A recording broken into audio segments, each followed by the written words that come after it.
Audio या video mixing करवाना चाहते हैं तो संपर्क करें जीतराज प्रेमी से। आप सुन रहे हैं जीतराज प्रेमी की भोजपुरी गाना।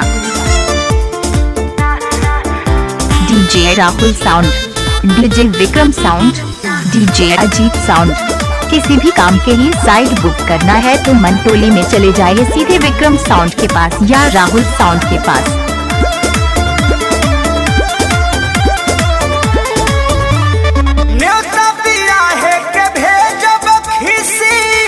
डीजे रिमिक्स करवाने के लिए संपर्क करें जीतराज प्रेमी से।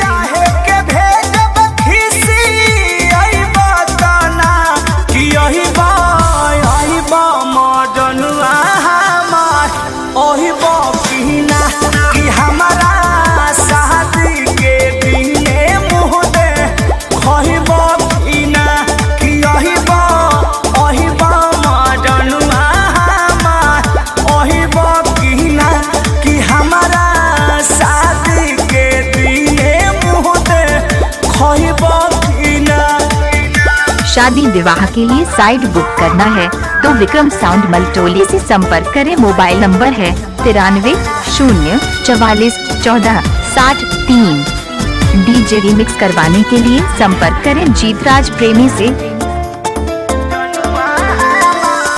देखी हगुरा हाथी हमर मारो में बैठ के नजर मिलई है।